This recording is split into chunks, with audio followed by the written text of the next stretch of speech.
Hello all and welcome back. As promised, this is the interview with Stader Hedera, who will be launching their HBAR staking solution imminently within the coming days. There's lots of questions answered in this video. I will leave timestamps down below in the description for you guys to jump about. Tons of information, and I urge you to watch it from the beginning till the end to make sure you don't miss out.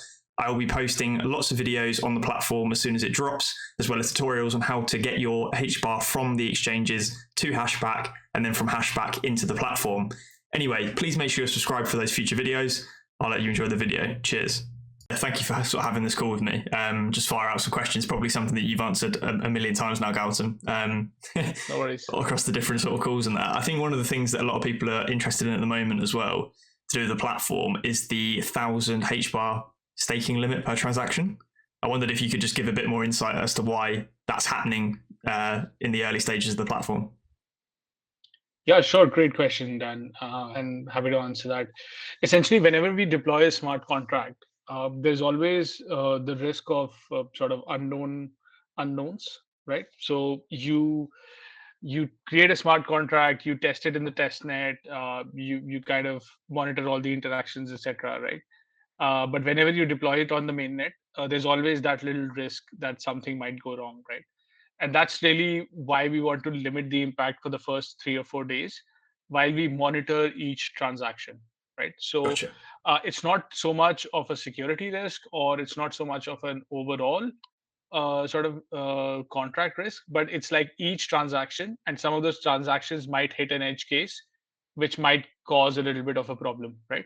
Sure. So the idea is to limit that impact for the first 3-4 days, and once we see the logs, once we see everything is fine, things are happening correctly, we'll just remove the limits. Sure. So you, like you said, edge case, you don't want someone trying to stake 10,000 HBAR. It goes wrong, and then you've got to try and recover 10,000 HBAR. You know, if you limit it to 1,000 HBAR per transaction, you know, there's less risk if there is an edge case. Not expecting that to happen, but you know, just making sure. That's really exactly. cool. Yeah, amazing. So I guess that kind of leads on to another sort of question then. What kind of, well, before I ask about audits, I think it would be quite good if you guys kind of explain where you've come from, because I've been trying to say to people, you know, look, Stader, you guys are not new to the DeFi space. You know, you are already on existing chains and you're just now making this solution on top of Hedera. Exactly. Thanks for being an advocate for that. But just let me sort of answer the security question, right? So there are two or three things that should give people, comfort on what we're doing. So we're the same team that's built, three staking products on Terra. We have about $1 billion going through our contracts. Each of those are, audited contracts and are continuously monitored for security improvements by ourselves, by the foundations that we work with, and by obviously the third-party auditors and firms that we work with as well, right? Coming specifically to the Hedera contract, it's undergoing, of course, our own internal checks, but also it's going in code review by the foundation. It's also undergoing a third-party review by a third-party audit firm, and before we lift the caps, for sure, we will display that report to the public, and the public will have a chance to peruse the audit report, and that will happen before we lift the caps for sure. We're trying to squeeze it in before we even have a cap launch, but can't make a promise there. It's dependent on the audit firm's comfort. But we'll definitely won't lift the caps before we get the audit report and put it out there for people to have a look at. Yeah, no, amazing to hear. Yeah, and like I said, it's great to sort of hear your clarification on that. But yeah, like I've said in sort of previous videos and other sort of tweets and stuff, like a lot of people don't understand that you guys obviously been around for a while. Like you said, you've got billions in total value locked running through the platform over on the Terra ecosystem. And this is just your venture into the Hedera smart contract world for DeFi. So yeah, there's definitely a lot of weighting behind what you guys are doing, because you are sort of trustworthy actor, I guess, in the space. So that should put a lot of people's nerves at ease, which is great. Which is fantastic. Talking about the audits in general, are they sort of big companies that you guys are working with for audits? Same companies that you use for the Terra ecosystem, or? Yeah, exactly. So we work with as soon as you guys see the report, you'll see the company's name as well. But there were a couple of companies that were agreed to between the foundation and ourselves, and we just chose one for Sure. V1 and one for V2. And these are names that people know, and this one we've worked with in the past as well. Yeah, amazing. Okay, yeah, brilliant. So thinking or talking more about the sort of HBAR to HBARX pool that will be set up, and that's obviously how the sort of interest in 𝗟𝗚 terms is accrued effectively via that exchange rate mechanism. I saw you publish an article over on Medium, which I did actually cover earlier on my channel, but if you'd like to explain, because it's compounded per epoch, isn't it? I think is how you guys are doing it. Yep. Yeah. Yeah, exactly. So the idea is that you own this HBARX token, and it sort of represents your share of the pool, and that pool keeps on growing. So how that essentially happens is that once rewards come into the contract, what happens is the TVL of the contract goes up, but the overall HBARX in circulation doesn't go up, right? And hence the exchange rate goes up by that amount. Yeah. So that's how the value is accrued. If you look at a staking transaction in which somebody is giving us HBAR and taking back HBARX, right? What we do is we give the HBARX according to the exchange rate. So the HBAR that is given out divided by the exchange rate, so that ratio is always maintained.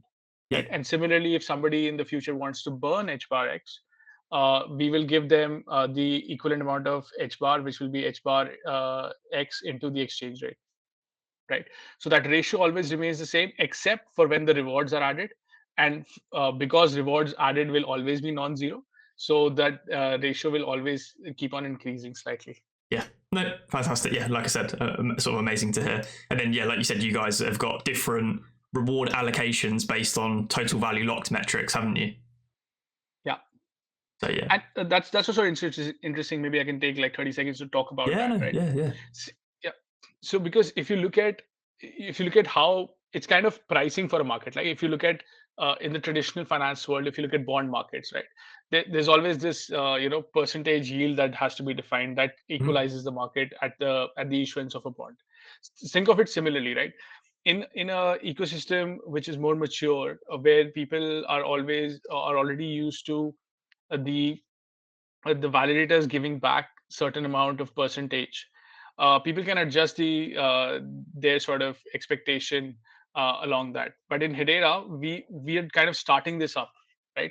And there are no validators at the back end. We're kind of bootstrapping the demand side, and the foundation is bootstrapping the supply side. So one of the problems or the challenges was, how do you find the right APY? Right. Yeah. And then the answer that we came up with, hey, we'll leave it to the market to decide, right? Sure. So we'll decide the total rewards, and based on the total rewards and the back calculation of the APY, users can actually decide where they want to clear the market in terms of APY. Amazing. Yeah. So it's effectively you're allowing the free market to decide based on how much HBAR gets staked into the pool. As that pool size increases, the rewards change as part of that mathematical calculation on the back end. Yep. Yeah, amazing. So just to kind of add a little bit, right? Why they keep on changing? We could have kept it simply, a constant value and then let the market clear as well. But that we felt that would have a very, very high number at the start and very low number maybe in the end. So we kind of tiered it a little bit so that we give a boost in between if we cross certain thresholds.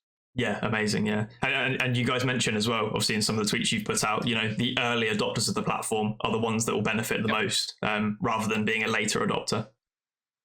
Yeah, exactly. So that's one of the tenets that we wanted to follow in terms of how we decide the economics, to really make sure that the early adopters are the ones that benefit the most.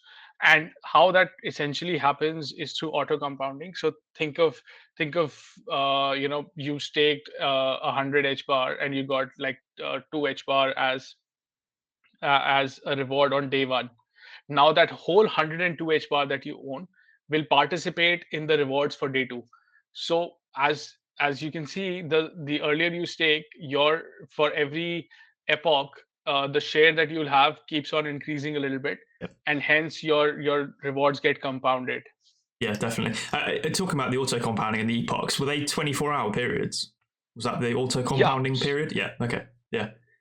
So the epoch and auto compounding is pretty much like linked together.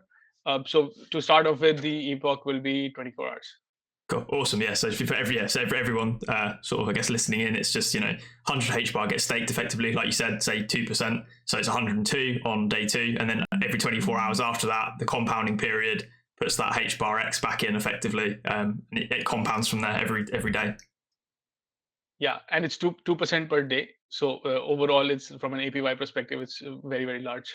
Yeah, so 2%, exactly. Yeah, 2% APR. It would have daily, much large percentage. Obviously, it won't be that high.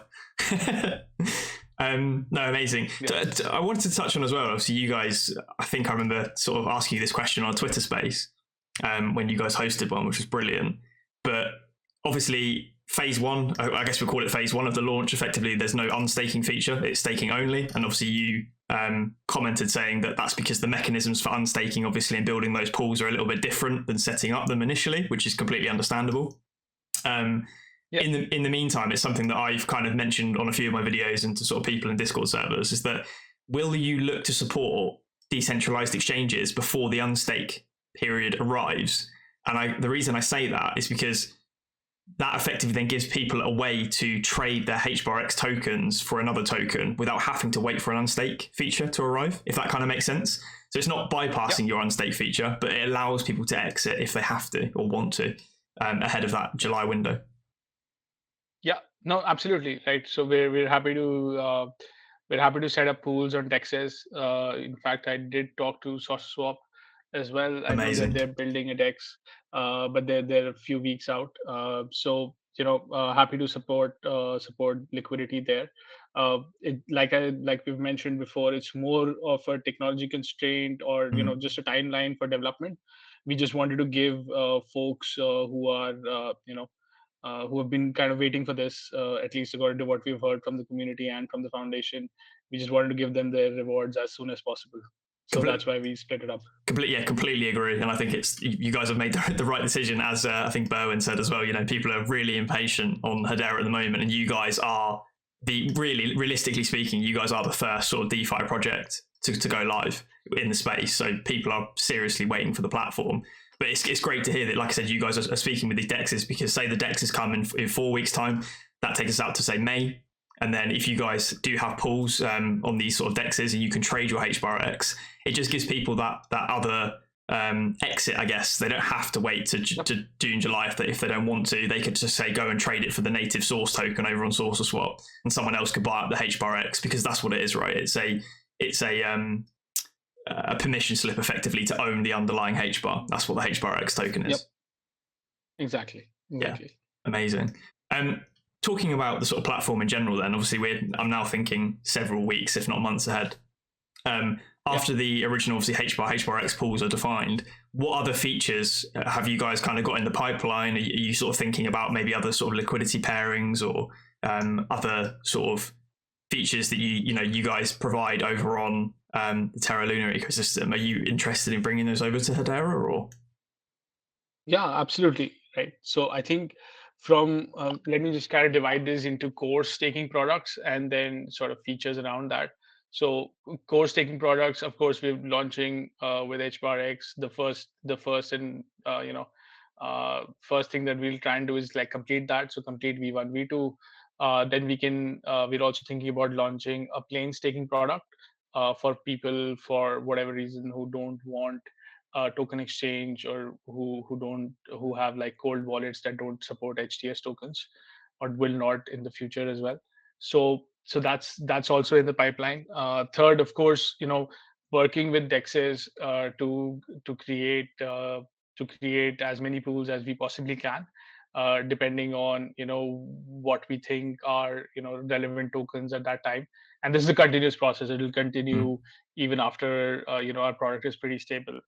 The other things that we've been sort of debating internally this is the first time I'm mentioning this in public, but Mm. is around why not say use cases like using HBARX to buy NFTs or something like that, Yes. Yeah. Yeah. where you don't need to convert it, but you still have a use for use for your token, almost like yield baiting HBAR, so to speak. Yeah, and that's that liquidity side, right? And that's what I've kind Yep. of.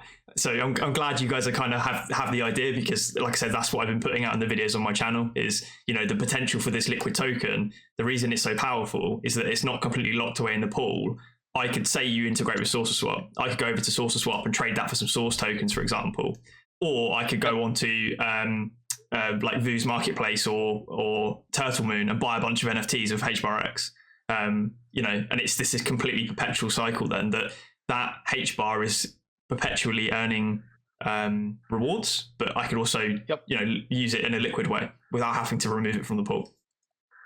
Yeah, and hopefully we'll have lending protocols and yield protocols also launching soon on Hedera, and you can use the HBARX as collateral there, or you can sort of use HBARX to sort of earn extra yield again by leveraging your position on some of these protocols, like you can do on some of the other ecosystems.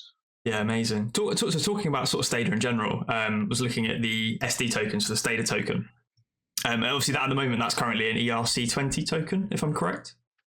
Yep. Yeah. It's an ERC20. Is there any? Well, firstly, I take it those can be ported to HTS via Hashport. Are they supported? Yeah. Yeah. So that's potentially they can be. We have had an initial discussion with Hashport, but we just put it, a little bit further away, so because we want to kind of focus on getting our V1, V2 out there and having a base TVL and a user base, and then sort of taking it from there. But yeah, potentially they can be. Yeah, amazing. And then, are there any intentions for you guys to say mint SD tokens on the HTS directly, or is that not something that you guys have really thought about? Yeah, it's a possibility for sure, right? So if you look at our journey on Terra, right, we did that, and we ported our token to Terra after Terra had become like a really significant sort of TVL and a significant user base. I think those are the times where you've kind of gotten your product at a stable place, where you want to do the tokenomics side of things, and you want to kind of build out that community as well, so to speak. Right, people who are interested in owning a portion of SD and participating in governance, etc. So I would still say that's a little bit a few months down the line, but definitely that we want to think about on Hedera as well as every other place we go there, right? So as long as our users want to participate in the governance of Stader overall, I think the possibility is always there to port over tokens here. Yeah, I think that's important to say as well. I guess for anyone sort of listening to this on the back end, is obviously the SD token is a representation of you guys as a company of Stader, and obviously it's not particularly affiliated with Ethereum or Hedera or Terra. It's to do with you guys and your governance. So picking up those Stader tokens effectively is a vote of confidence in you as a brand, as a business, which I fully support for obvious reasons. Amazing. So talking about the actual, going back to full circle and back to the platform, and just sort of talking about the actual staking operation itself, I take it the number one wallet support at the moment is just Hashpack, if I'm correct. Yep. Yeah. So number one wallet support is Hashpack. We've been talking to a few others as well. There have been different sort of challenges, right? So right from how do you sign transactions, how do you integrate, some of the wallets don't, like the cold wallets don't support HTS tokens, so all of that is kind of in the works. One of the newer wallets is yet to launch, but will be supported right off the bat. So we expect this to change significantly in the coming weeks, as some of the conversations that we started having a month or 6 weeks back bear fruition, and some of the changes that are needed on the different wallet side come into play, and then we can pretty much support more and more wallets. But the liquidity pools, it's a continuous process, and even as wallets sort of keep on coming up, we'll be happy to integrate. Our aim is to reach as many HBAR users or token holders as possible in the ecosystem that they are convenient or sort of comfortable in, and that means adding as many wallets as we can. Yeah, amazing. Yeah, I think at the moment you guys have obviously got it right, because I think, the Hashpack market share is probably 80-90% at the moment anyway, in terms of wallets for Hedera. So obviously it's a safe bet that everyone should probably have a Hashpack wallet and utilize that anyway. Talking of wallets, I think I'd seen a few comments on my videos previously. Obviously, because HBARX is obviously liquid, say I had two wallets, let's say wallet 1 and wallet 2. If I stake my HBAR from wallet 1 and I receive my HBARX token, obviously I associate the token ID to the wallet for wallet 1. I'm then able, aren't I, to transfer my HBARX across to, say, wallet 2, and then just associate the token on wallet 2. And then I take it when the unstaking features come. I could then withdraw my HBAR back from the protocol in wallet 2 via the HBARX. Yeah, you could do that. We don't track which account we gave the HBARX to, right? In typical DeFi fashion, all users are just kind of a hash for us. So we don't track all of that information. So when it comes to unstaking, whoever gives us HBARX, we will just transfer the subsequent HBAR tokens back to that person. Yeah, amazing. Right? So you can move it around as much as you want, as long as the smart contract receives HBARX, it will give back the HBAR. Yeah, and I think that's the reason I sort of put it in that way and phrased it to you, is that illustrates the power of this liquid token, right? The fact that you can just move it around from wallet to wallet. It doesn't matter where it sits effectively. When unstaking arrives, whoever holds the HBARX token at the end of the day can then just redeem the underlying HBAR. And that's the real power, isn't it, of the liquid staking mechanism, I guess. Yeah, exactly. And that's what kind of makes it more like a currency, so to speak, in the normal TradFi world, that you can sort of do whatever you want with it, but whoever holds that note, so to speak, is sort of the bearer of those assets. Yeah, amazing. Really, really cool to see. As I said to Berwin, I guess talking about the announcement, obviously you guys will be announcing later today, won't you, at some point, when the platform is going to go live. Is it going to be this week? Is it going to be next week? Can you give any sort of early information, I guess? Yeah. This week, there are not many days left, so no points for guessing when. But we're just waiting on just final sign off on that. It's more of a time thing at this stage, not a day thing. So we'll definitely be sort of doing the cap launch this week, and you'll see an announcement later today. Amazing. Yeah, really good stuff. I mean, is there any other sort of surprises you guys have got in the works, or is everything, just going to launch as is at the moment? Platform will go live as we've seen it via your videos, your teaser videos. And it's all going to be sort of simple to launch. You guys have not thrown in any additional features or anything? Yeah. No, nothing, really major. It's just my small UI changes based on beta testing, right? Clarify certain things, improving certain copy. Those are the kind of things that have changed, but nothing fundamentally. And we probably don't want to surprise people as well. I think we just want, staking ultimately is for folks who are long-term holders, stability. So we want to be as transparent as possible, and we've tried to be. It'll be exactly like you've seen it in the sneak peeks. It'll be exactly 1,000 HBAR limit, right? All of those 2,000 rewards per 24 hours. All of that is going to be exactly the same. Amazing. Well, I think that sort of rounds up all my questions. I mean, I think we've been going on for sort of 20 minutes nearly or so. So yeah, lots of information there, which is brilliant. I think we're all really looking forward to the launch.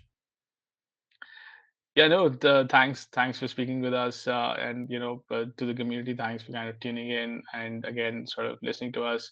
Happy to keep the conversation going on our socials or TG or anywhere else. And ultimately, the excitement from the community really re-energizes us and sort of forms a virtuous circle. And we want to keep that going and build the best product for the community. So hopefully we can do that. Yeah, amazing. I have zero doubts with you guys at all. Like, everything we've seen so far has been fantastic. So, especially as well, like I said, the track record speaks enough volume, I think, for you guys. So yeah, there's no doubts from me, or I think the majority of the community. People are just impatient at this point. Thanks for the vote of confidence, and appreciate it. That's amazing.